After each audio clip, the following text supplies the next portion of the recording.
Eh bien, bon mercredi à tous, madame, messieurs. C'est le troisième jour de la semaine et la troisième édition de la revue de Grande Une, la presse qui est disponible en kiosque ce matin, vous permet d'être parfum de l'actualité, avec également des commentaires que vous aurez à suivre sur ce plateau, des commentaires de nos invités qui sont déjà installés. La nouvelle expression parle de prisonniers politiques, sombre scénario en perspective, c'est le grand titre du journal, pour dire que si l'objectif final était donc de condamner tous les hauts cadres du mouvement pour la renaissance du Cameroun, afin de les éliminer des prochaines consultations électorale. C'est une question que se pose le journal ce matin.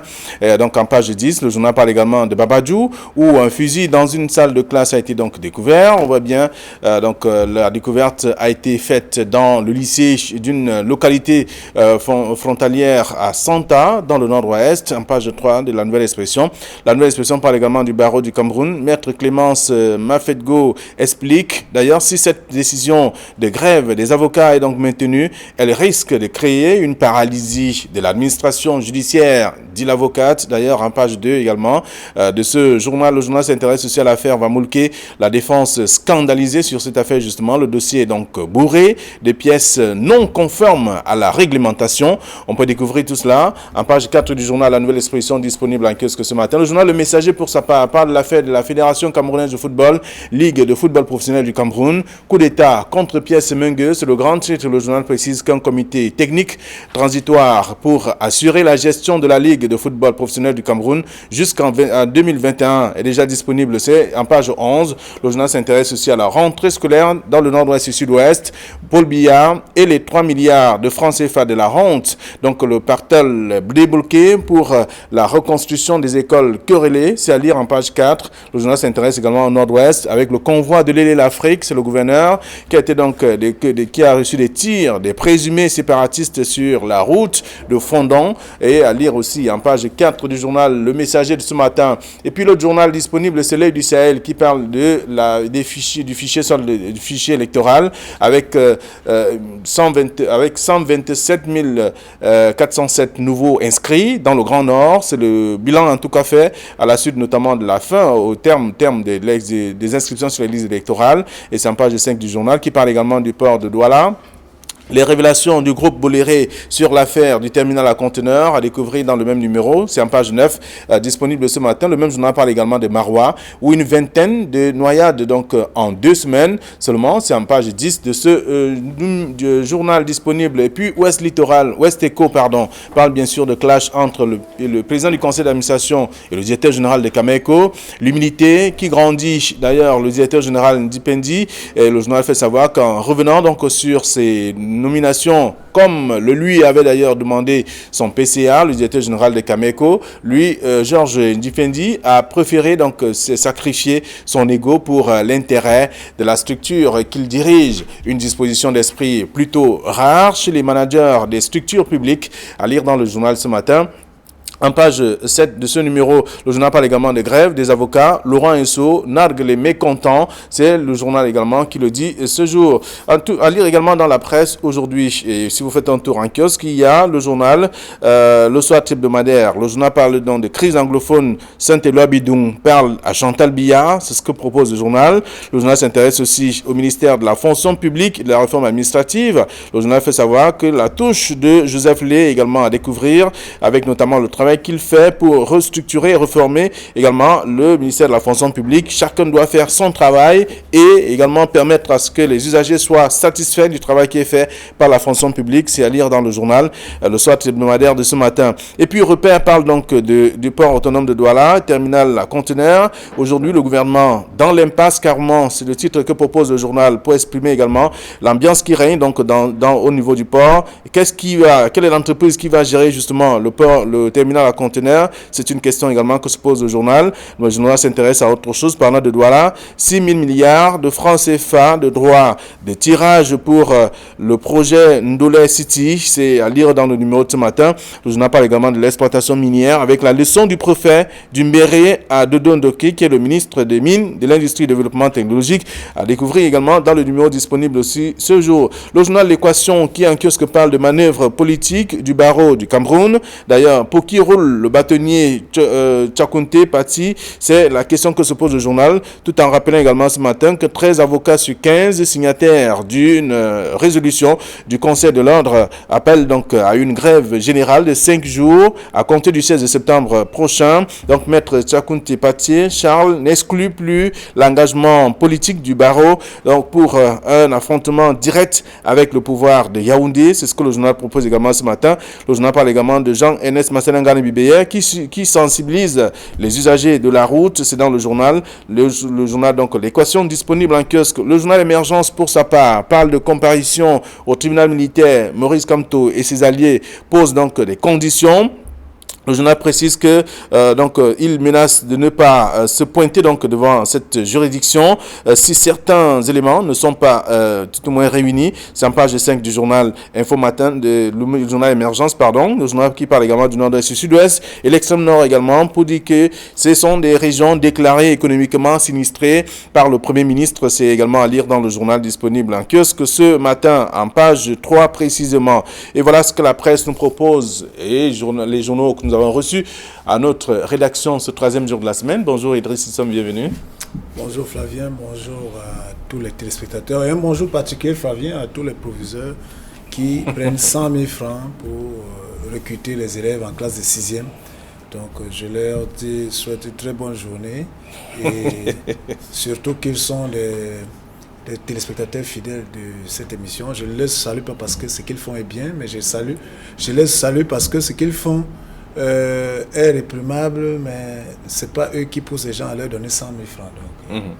Donc en fait, nous, les téléspectateurs qui nous regardent et qui vont soudoyer, sont aussi ceux-là qui encouragent ça. Et je salue aussi les présidents des APE qui font les coquins et qui copinent avec les proviseurs. Vous savez qu'il y a les lycées où on paye 29 000, 25 000 d'APE et on n'a jamais d'assemblée générale pour voir à quoi servir cet argent. Alors, multiplier ces sommes par 4 000 élèves, 5 000, 6 000 élèves, vous pouvez imaginer le pactole qui est géré par ces associations de parents d'élèves qui ne rendent pas compte dans certains lycées. D'accord. Et voyez-vous, puisque vous parlez des lycées, il y a eu des nominations hier. Le professeur du lycée bilingue de Berthois, par exemple, qui a été limogé pour extorsion de l'argent de l'APE. Ce sont les raisons qui ont été évoquées. Bonjour, Evivia, bienvenue. Bonjour Flavien, bonjour Idriss, bonjour à tous les parents qui se battent comme ils peuvent pour envoyer les enfants à l'école. Vous savez, c'est la rentrée. C'est la rentrée scolaire, c'est la rentrée des colères. Et quand on sait qu'au Cameroun, avec un environnement qui est difficile sur le plan économique, il est difficile de scolaire ses enfants. Il faut encore dire bravo à ces parents qui se battent comme ils peuvent pour envoyer les enfants à l'école. Et c'est vrai, ce matin, nous ne parlerons certainement pas de rentrée, nous allons parler d'autre chose, de la politique et bien sûr de la santé également. Mais on reste en politique avec la nouvelle expression de ce matin qui parle de prisonniers politiques, sombre scénario en perspective, parlant donc de cette question à la une du journal. Et si l'objectif final était donc de condamner tous les des hauts cadres du mouvement pour la renaissance du Cameroun, comme certains l'ont déjà été, en évoquant le cas de Sissoko Ayuk Tabé, et qu'il y a des gens tapis, en tout cas dans l'ombre du côté de Yaoundé, qui visent cette démarche.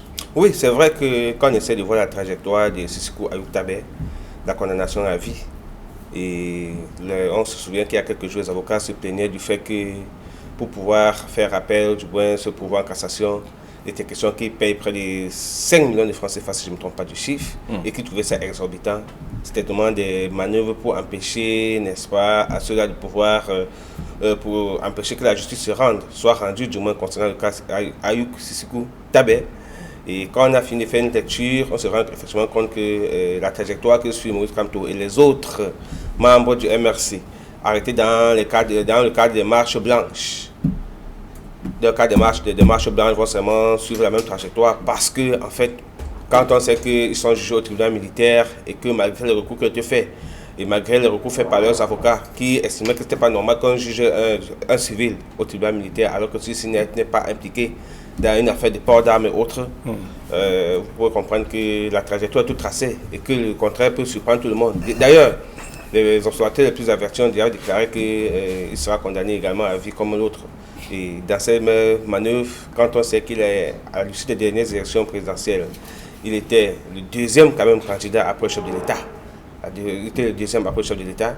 Vous comprenez que certainement d'aucuns pensent que c'est un moyen pour noircir sa carrière politique et l'empêcher certainement également de briguer un prochain mandat. Vous savez qu'au Cameroun, pour être candidat aux élections présidentielles, il faut avoir un casier judiciaire vierge. Et la moindre condamnation le met out. Et il n'est pas seul. Vous avez constaté qu'il y avait lui, les autres tenants du bureau.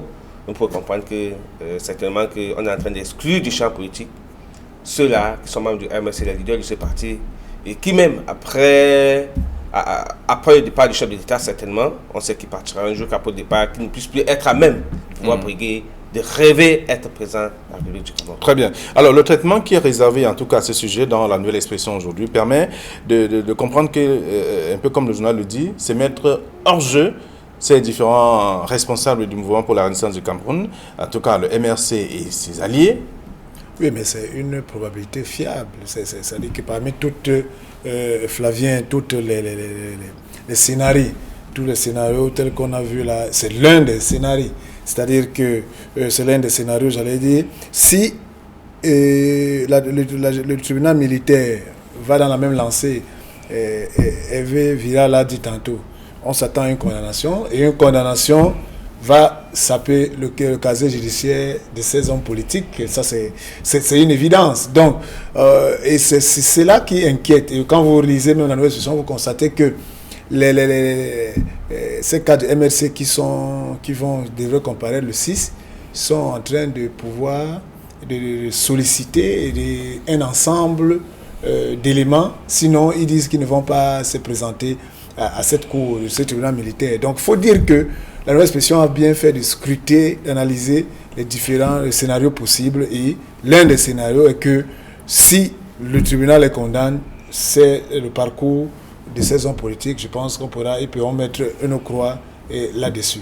Voilà. Et donc, en parlant de ce sujet, les prisonniers politiques, sombre scénario en perspective sur cette question de Maurice Kamto et autres, avec ces visées qui viendraient du côté de certains classiques du côté de Yaoundé. C'est le journal qui le dit. D'ailleurs, ce matin, en posant une question, est-ce que c'est simplement pour éliminer ces derniers pour des prochaines consultations électorales?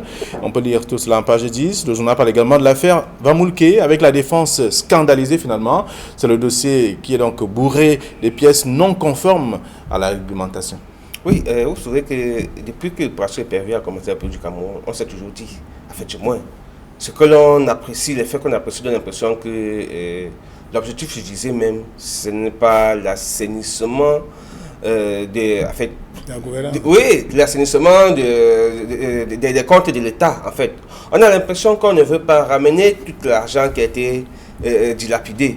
Parce qu'en fait, chaque seconde, on a arrêté des gens avant de chercher les preuves qui les accablent. C'est-à-dire qu'on a fait l'inverse de la justice. Pourtant, des enquêtes doivent d'abord être menées en bonne due forme. On doit constituer un dossier plein avant de vous intenter une procédure de justice parce que les faits d'accusation sont assez rassemblés.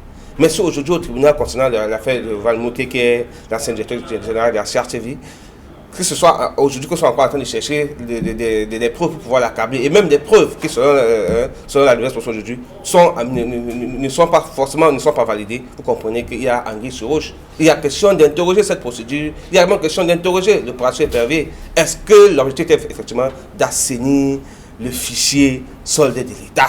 Est-ce que c'était d'arrêter tous ceux-là qui ont déjà pris l'argent et ramener, renflouer nos caisses? Parce que depuis qu'on essaie de faire même le bilan de cette opération... Alors, vous voulez dire que c'est une opération en tête chercheuse, là? Elle est à tête chercheuse. Le fait, c'est pas moi qui le dis. Les faits trahissent. Vous imaginez qu'on arrête des gens avant de chercher les faits qui les accablent. Ça veut dire qu'en fait, on avait plutôt l'intention de les nuire et non pas de servir le Cameroun. Ça veut dire que l'impression que c'est une opération qui permet de servir les intérêts de certains qui sont tapis dans l'homme et qui utilisent l'appareil de l'État pour servir leurs propres intérêts. Or, nous autres, ce n'est pas ce qui devrait normalement se passer. Parce qu'en fait, la justice doit être au service du peuple et donc de la nation. Et chaque fois qu'on a inculpé quelqu'un, il faudrait bien que les faits qui lui sont reprochés soient avérés. Et bien avant, on ne met pas quelqu'un en prison, on va aller chercher les chefs d'accusation. Non, ça ne marche pas comme ça. Je pense que les spécialistes de la loi, les avocats, le décrivent au quotidien sur les différents plateaux de télévision et même sur ce plateau à l'occasion. Pour dire que il faudrait justement certainement qu'il y ait une entorse quelque part, ou du moins il se fait à dessein parce que le Cameroun est géré par des professeurs, des éminents professeurs et des grands docteurs. Ça veut dire que ce que je suis en train de dire là, ils n'ignorent pas ça. Et s'il y a donc une entorse, c'est que l'entorse est faite à dessein. et pour servir les intérêts de ceux-là qui sont tapis dans l'ombre et qui disent servir la République du Cameroun. Très bien. Alors, lorsque vous parcourez le sujet de la nouvelle expression ce matin, vous comprenez bien qu'il y a des dossiers qui ont été, des documents qui ont été présentés qui ne sont pas conformes à la réalité et attendus d'ailleurs par le tribunal ou alors la défense. Et aujourd'hui, c'est la raison pour laquelle le journal parle de défense qui est donc scandalisée face à tous ces documents qui ont été présentés devant la barre. Oui, mais c'est tout à fait normal lorsque vous vous attendez à ce que la justice soit rendue et qu'à la fin vous constatez qu'on a plutôt conçu un tissu de fausses preuves. Que dites-vous de ceux qui pensent que c'était un règlement de compte? Je voulais arriver par là pour dire tout simplement que Flavien, nous sommes là face à un scénario. Vous savez, nous sommes dans un pays, Flavien, où lorsque vous allez même au commissariat ou bien au tribunal, avec raison, porter plainte à quelqu'un qui a commis un délit ou bien contre vous. Vous savez, pour ceux-là qui reçoivent, c'est le système. C'est une occasion de se faire de l'argent. Souvent même, parce que vous avez raison, si vous ne mettez pas les moyens en jeu, on ne va pas sanctionner cette personne comme cela se doit. Très souvent, la personne est libérée et elle vient vous narguer comme vous pensez que vous connaissez toute la justice. Et c'est pour dire qu'on peut faire l'inverse, c'est-à-dire qu'on monte un tissu, un dossier qui est faux sur vous, et vous vous retrouvez condamné en prison sans que cela n'ait... Et le cas de Vamulke, Flavien n'est pas le seul. Mais regardez, vous pensez encore à ceux qui sont l'affaire de la BISEC, qui sont à Newbel, la BISEC et tout le monde. Et le DG inquiété. Non, mais je vous dis, ils sont nombreux. Quand vous voyez... Je dis que, Flavien, quand vous voyez le cas Vamulke, il y en a des dizaines. Et c'est comme ça, c'est pour dire qu'il y a un groupuscule, Hervé Villa le disait, de personnes et de personnalités qui, dans leur positionnement, qui regardent, parce qu'aujourd'hui, vous savez, les gens ne regardent plus le président, ils regardent après le président et qui sont prêts à casser et à tous ceux qui peuvent avoir les velléités. Tout à l'heure, on a quitté de l'affaire Kamto pour voir que, qui vous dit si ce n'est pas des clans de nos gouvernants qui, dans le positionnement, qui voient que mais voilà un candidat sérieux qui demain peut être l'alternative, il faut qu'on le neutralise pour que demain nous ayons le boulevard. Mais ceux-là se trompent. C'est-à-dire que ce n'est pas en utilisant ces crocs en genre que demain ils arriveront à leur fin parce que les Camerounais ne sont pas dupes. Voilà. Autre chose, revenant dans le cas, je me souviens de l'opération épervier pour revenir sur le cas des preuves qui sont brandies et qui ne sont pas à ce tribunal, des fausses preuves pour pouvoir inculper des personnes. Dans l'affaire Ngabo Amani, il a été condamné à 30 ans, si je ne me trompe pas, 20 ans exactement, au tribunal de grande instance du Vori. Pendant la plaidoirie, on brandit une preuve dans l'affaire Kamer, le SWIFT. Le SWIFT, on fait comprendre que qu'un élément comptable, on fait comprendre que ce n'est pas un élément comptable. Vous imaginez, un SWIFT. Ça, c'est juste un exemple. On l'a condamné, c'est vrai, et puis j'appelle. Mais vous imaginez que des faits comme ça sont quand même nombreux dans les différentes opérations éperviers. Et on s'interroge à dessein de comprendre à quoi sert cette opération qui devait permettre d'épurer la République.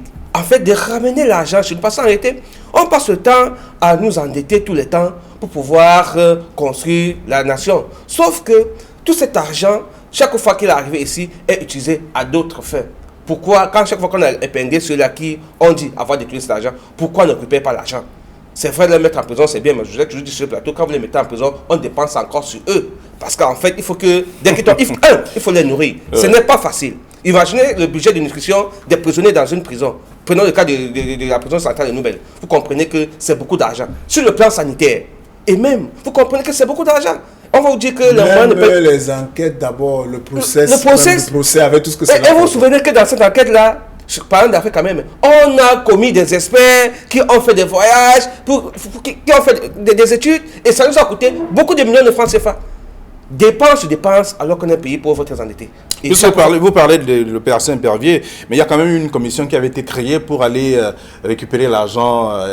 Bilan, c'est bien beau de créer des commissions. Bilan, vous allez vous rendre compte que le Cameroun n'a dépensé plus qu'il n'en a gagné. Et quand vous avez fait une opération dans laquelle vous perdez, ça ne sert à rien de mener une telle opération quand ça ne vous rapporte pas l'argent. L'objectif, c'est d'assainir les finances de l'État.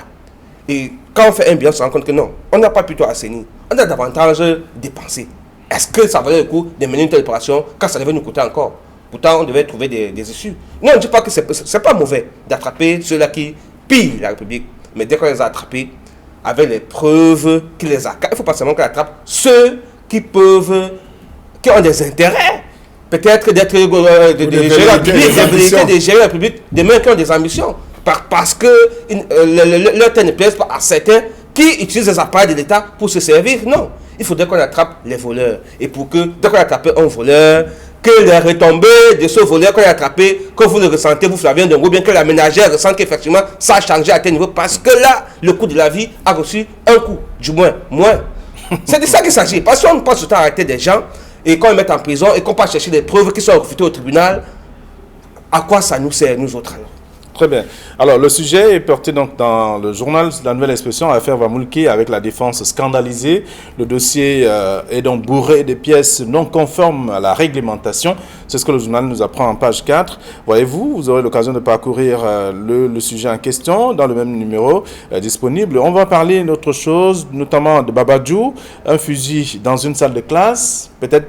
On n'avait pas évoqué la rentrée, mais on va quand même parler de ça ce matin, avec la découverte donc, qui a été faite dans le lycée d'une localité frontalière à Santa, qui est donc du côté du nord-ouest. C'est un fait qui gêne un peu quand même. Qui ne doit pas être anodin, bien sûr qu'il devrait gêner. C'est fait parce que quand les enfants vont à l'école, Flavien, ce n'est pas pour qu'ils soient face... Et déjà, il faut savoir ce fusil qu'il a mis dans cette salle de classe. Est-ce qu'il y a un enfant infiltré? Est-ce que ce fusil était plutôt caché dans la salle de classe pendant qu'il y avait les vacances qui servait peut-être de repli à certains malfrats? Je n'en sais rien. Mais il faut dire que ce n'est pas du tout gai pour ces parents qui ont ces enfants dans cette salle de classe où, heureusement, on a récupéré ce fusil. Parce qu'on pouvait s'imaginer si ce fusil avait été utilisé soit par certains enfants ou bien soit par certains brigands. Je pense que cela attire plutôt l'attention de la communauté éducative et surtout ceux-là encore qui sont dans la zone, dans le proche frontalier qu'on peut dire, pas frontalier, mais proche du nord-ouest et sud-ouest, c'est-à-dire que puisqu'on dit Babadjou n'est pas loin de Santa qui est dans le nord-ouest, donc ça veut dire que, mais il ne faut pas aussi profiter de la pluie pour chier dans le torrent, c'est-à-dire qu'il ne faut pas parce que on a trouvé ce fusil dans une école à Babadjou commencer à relier cela tout simplement à la crise anglophone. J'ai dit ça peut aussi c'était un fusil de fabrication artisanale. Ouais, il ne faut pas vite faire le lien, ça peut aussi être un repère de petits brigands qui profitent. Surtout que ce sont des écoles qui sont devenues, ou alors qui étaient devenues leur lieu d'habitation. Il faut dire quand même que la présence de ce fusil inquiète parce qu'en réalité, nous sommes à la pleine rentrée scolaire et ça interpelle au niveau de la sécurité dans nos différents établissements aujourd'hui. On va s'interroger, comprendre comment un fusil a pu atterrir là. C'est vrai que pendant les vacances, nos établissements scolaires, surtout dans cette zone-là, sont parfois des repères des brigands, des repères des bandits, que certainement, lors d'une chasse à l'homme orchestrée par les forces de l'ordre, peut-être pas par fuite, les uns et les autres ont abandonné ce fusil-là. Ou bien, c'est même une cachette. Parce que c'est difficile quand même, quand on recherche des brigands, quand on a cherché une salle de classe, c'est un lieu très insoupçonné. Parce qu'on n'imaginerait pas que quelqu'un puisse venir cacher un fusil dans une salle de classe. On ne peut pas imaginer, ou du moins, on ne peut pas l'imaginer, mais on ne peut pas l'imaginer. Et que les gens trouvent que c'est même là où la meilleure cachette. Sauf que ils ont été surpris, peut-être bien le brigade a été tué entre-temps, ou bien a été arrêté, et qu'il n'a pas eu le temps de revenir chercher son matériel, son outil de travail. Son outil de travail, et que pendant la rentrée scolaire, les élèves tombent dessus. Bon, heureusement qu'on est tombé dessus à temps pour le reconnaître, mais sauf qu'il faut quand même accentuer un peu la sécurité, surtout qu'on est à la frontière avec la zone anglophone du nord-ouest, où on sait que les Amazoniens sont en train de vouloir tordre le cou à l'école. Ça fait partie des prescriptions de certains gouverneurs qui ont sillonné les établissements le premier jour de la rentrée. Bien sûr. Donc, être davantage vigilant, et c'est l'une des prescriptions également du ministre de l'administration territoriale, qui a également rencontré certains responsables ici sur le plan de la sécurité. C'est très important. Et je pense que le mot sécurité doit être partagé dans tous les établissements scolaires aujourd'hui. Vous vous souvenez que dans la région du Tour, effectivement, le gouverneur l'a dit. On se souvenait que le jeune Tchenou Blériot perd son âme, qui avait été poignardé au lycée Bling Dedo l'an dernier par ses camarades. On est revenu là-dessus, surtout sur la discipline. Et je rappelle que le gouverneur fait comprendre à tous les élèves que celui qui sera trouvé avec l'arme blanche, je vais rappeler ses propres termes, sera radié de la vie de Douala. Ça veut dire qu'il ne pourra plus fréquenter dans un seul établissement. C'est pour dire que le fait est assez sérieux. On voudrait que les enfants aillent à l'école pour s'instruire, pour fréquenter, qu'ils oublient la consommation de drogue, qu'ils soient disciplinés. Parce qu'en fait, Si on n'est pas dur avec eux, c'est eux l'avenir du Cameroun. Quel pays construirons-nous avec des jeunes qui ne veulent pas travailler, avec des jeunes qui veulent céder à la facilité? Oui, mais il faudra aussi être dur envers ceux qui enrichissent, créent ces cadres-là, parce que vous savez, les enfants sont des victimes. On ne va pas penser que c'est les enfants qui sont aujourd'hui les précurseurs de cette chose. Non, il y a des adultes derrière qui profitent et qui créent ces cadres-là et qui poussent à ce que les enfants qui sont manipulables se retrouvent fragiles et exposés à ce type d'actes. Donc, dans le combat de l'insécurité, dans les écoles, il faudrait qu'elles commencent hors de l'école pour que l'école reste ce cadre de paix et de sérénité pour l'éducation. Alors, on a entendu le proviseur du lycée de Loé, lycée bilingue, qui dit avoir un établissement pratiquement à ciel ouvert, pas de clôture, donc il vit avec la peur au ventre. Les attaques peuvent être à tout moment, donc ça peut être du côté arrière ou avant ou à gauche ou à droite, donc il a besoin, il a écrit à sa hiérarchie, ce qu'il a dit également, donc il a besoin d'une clôture pour être en sécurité. Oui, il faut dire que c'est le cas, vous savez, l'établissement c'est le cas, et la sécurité c'est le cadre également. Il faudrait justement que toutes les mesures soient prises pour que l'établissement soit sécurisé. Aujourd'hui, il y a une unité de la police qui a été créée pour sécuriser les établissements scolaires. Et justement, c'est l'occasion que cette police se déploie davantage. Qu'elle ne reste pas, cette unité ne reste pas seulement dans les métropoles, les grandes villes. Non, au contraire. Que cette unité également envoie des éléments dans l'ensemble des établissements scolaires du Cameroun, afin que ce soit sécurisé. Et même, parlant de la construction des barrières, c'est un premier élément. Et je pense que le ministre des Enseignements secondaires devrait s'y pencher afin que une barrière soit construite au lycée de Loé. Au moins que la sécurité apparente, on appelle ça sécurité apparente, soit là. Et le reste maintenant qu'on prend d'autres mesures pour encadrer ça. Donc. Alors c'est à lire dans le journal Babadjou, un fusil dans une salle de classe. C'est le journal La Nouvelle Expression qui traite le sujet ce matin, page 3. Le journal parle également de l'affaire cette affaire des avocats. Je veux dire le journal Ouest Echo qui parle de Laurent Esso qui nargue les mécontents, parlant donc de la grève des avocats. Et dans La Nouvelle Expression aussi, Barreau du Cameroun, Maître Clémence Mafetgo explique, elle dit si cette décision de grève des avocats est donc maintenue, elle risque d'ailleurs de créer une paralysie de l'administration judiciaire au Cameroun. Oui, il faut dire que ce sera très compliqué, même si aujourd'hui le ministère de la Justice n'a pas encore réagi, ou du moins fait une sourde oreille. Vous savez que les faits évoqués par les avocats aujourd'hui sont des faits qui sont assez importants concernant le respect des droits de l'homme au Cameroun aussi. Il faudrait justement qu'on s'y penche. Parce que vous vous souvenez qu'au lendemain, la crise anglophone qui est devenue aujourd'hui une guerre est partie d'une grève des avocats. Il ne faut pas qu'on oublie. Les mêmes causes peuvent produire les mêmes effets. Hier, on a eu des attitudes très attentistes. On a eu des attitudes de dictateurs, des attitudes de personnes pas assez responsables. Il faudrait justement qu'on évite cela. On a refusé hier la voie du dialogue tout en laissant les avocats faire ce qu'ils devaient faire. Ils ont commencé par boycotter les tribunaux.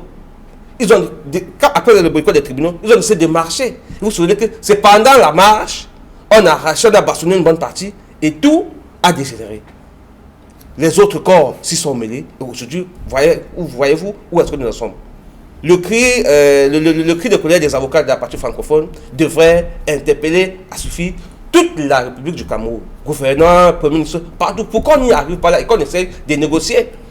Il faut dire que le barreau du Cameroun, c'est anglophone et francophone. Je dis bien, oui, mais hier, c'est vrai. Hier, c'était la partie anglophone, les avocats de la partie anglophone qui se soulevaient, on a vu où ça arrivait. D'accord. Donc, Flavien, je vais encore prier pour que ceux-là qui nous gouvernent, que ce soit le Premier ministre, que ce soit le ministre de la Justice, hier, il n'était pas proactif. Et sur ce plateau, on a toujours fait le procès de ce gouvernement qui n'est pas proactif parce qu'il n'anticipe pas. Le gouvernement agit toujours après. Et ce n'est pas bon. Je pense que pendant que c'est chaud, on peut facilement faire une chirurgie, vous qui traitez tous les temps avec les médecins, pour extirper le pus. Or, quand ça explose, c'est grave. Vous vous rendez compte que ça endommage tous les autres organes et organismes du corps. Et là, les conséquences peuvent être graves. Et certainement pas maîtrisables. Donc, vraiment, un souhait, c'est qu'on se penche rapidement sur ce problème pour éviter que ce qui s'est passé dans la zone anglophone se reproduise dans la zone francophone. D'accord. Alors, on voit bien également le dossier le sujet qui est traité par le journal Équation, parlant de manœuvres politiques du barreau du Cameroun, à côté de ce que la nouvelle expression propose, donc ses réactions, et même les du Sahel qui parle ce matin avec des avocats victimes de règlements de comptes dans le Nord, et c'est maître Souleymanou qui est le représentant du bâtonnier, le bâtonnier donc dans cette partie du pays, qui le révèle. Donc vous aurez l'occasion de parcourir, mais seulement l'Équation pose une question: pour qui roule le bâtonnier Tchakounte Pati? Oui, le bâtonnier roule pour les avocats. Donc, il ne peut pas rouler pour autre chose. Il est le bâtonnier, il gère les problèmes de son corps, et c'est l'ordre des avocats, et il roule pour les avocats. Le jour où il ne roulera pas pour les avocats, il va être déposé, on mettra quelqu'un d'autre. Donc, moi, je trouve que il faut que les uns et les autres comprennent que la grève est une activité normale dans un pays qui se dit un pays de droit. C'est-à-dire que c'est pour cela que les uns et les autres, les corps prennent souvent le temps de faire des préavis de grève. Vous disent, nous avons tel problème, on a essayé de les arranger depuis telle période, rien n'a avancé. Et parce que rien n'a avancé, nous vous donnons tel temps pour les résoudre, sinon nous allons passer au débrayage. Et le débrayage, comment tu veux comme ça, Flavien? Voilà que les avocats annoncent une grève d'une semaine, de 5 jours. Après, si ça, ils ne sont pas écoutés. Si Hervé vient parler tantôt du dialogue, si le dialogue ne se met pas en place pour que le ministère de tutelle, qui est le ministère de la Justice, appelle les avocats et leur disent, voilà sur la table, quelles sont vos revendications, ils posent les revendications sur la table, et que le ministère prenne en main ces revendications et prenne des engagements, comme on voit partout ailleurs. Alors vous dites que les droits des avocats ne sont pas respectés. Nous pensons que à quel moment les avocats vont sortir les dossiers et le ministre va dire, ok, on va prendre des dispositions pour que ces droits soient respectés et que la loi soit absolument respectée et que les actions respectent la réglementation en vigueur. C'est de ça qu'il est question. Donc je pense que c'est une affaire en temps normal, dans un pays normal, parce que vous savez, nous sommes dans un pays anormal. Dans un pays normal, ça devrait être quelque chose de facile. Vous vivez dans un pays anormal? Non, je vous dis que anormal, Flavien. Parce que ce qui ne devrait pas créer problème dans une situation basique au Cameroun, crée des conflits et même pousse les gens à prendre les armes. C'est pour ça que nous sommes dans un pays anormal. Parce qu'on a des gouvernants qui sont tellement incompétents. Moi, je mets tout ça sur le signe de l'incompétence. Incompétents de telle manière qu'ils savent réagir. C'est-à-dire qu'ils laissent pourrir. Ça pourrit lorsque le ça ne peut pas rentrer dans la lenteur. C'est là où ils vont commencer à vous faire les budgets de crise, les urgences, les plans d'urgence. Il faut les 1 milliard. C'est tous les milliards. Pour ne rien résoudre et pour que la situation se gâte pour de bon. Donc voilà, moi je dis, voilà les avocats encore qui annoncent et qui disent pourquoi ils vont gréver. C'était très simple. Un ministre proactif les appelle, ce sont le barreau, ils s'asseyent et ils discutent de ces questions et ils prennent des dispositions. C'est quelque chose de basique. Mais si ça ne se fait pas, on va arriver à la grève. Et après la grève, ça va créer autre chose et on se retrouvera dans une situation non maîtrisable. Et c'est là où on verra les gens qui vont commencer à faire des grosses réunions pour dire qu'il faut les tuer les crises, commencer à dire que non, tel est mauvais, tel est méchant, tel est manipulé, qui roule derrière tel.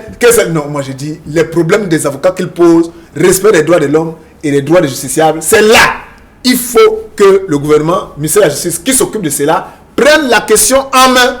D'accord. Alors, il y a un journal, je crois que c'est la nouvelle expression. Maintenant, là, je ne sais pas pour ficher. Je ne sais pas si le ministre du Travail et de la Sécurité sociale, qui est le père du dialogue social, si cette fois-là, lui, peut venir. Mais qu'est-ce qu'il ira faire dans une affaire de justiciable alors qu'il est le ministre de la Justice, puisque c'est lui le père du dialogue social. Il y a une grève annoncée. Peut-il faire la médiation? Il va également, il va jouer son rôle. De toute façon, chaque membre du gouvernement va jouer son rôle. Mais simplement pour rappeler que ce que les avocats revendiquent aujourd'hui ne date pas d'aujourd'hui. C'est une vieille histoire. Il y a un journal qui l'a révélé depuis. Bien sûr. Qui a rappelé quand même que ce sont des ce sont des vieux faits. Des vieux faits, voilà. Oui, des vieux faits, mais qui restent d'actualité parce qu'en fait, qui s'aggravent au fil du temps. Vous voyez, aujourd'hui, on a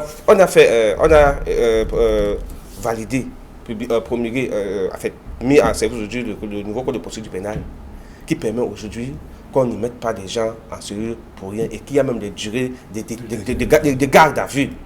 Mais faites le tour. Vous constatez effectivement, et même le respect des cahiers, ça fait, comment ils appellent ça, la main courante, cahier de main courante. Qu'on sache ce monsieur est entré tel jour, pour tel fait, 2 jours après, qu'est-ce qu'il faut encore là? Sauf que ce n'est pas toujours respecté. Et ça fait partie des droits qui ne sont pas respectés. Pourtant, les textes sont bien écrits. Et je pense qu'il y a même des avocats qui se plaignent chaque fois qu'ils sont allés assister un client, sont même menacés dans les commissariats.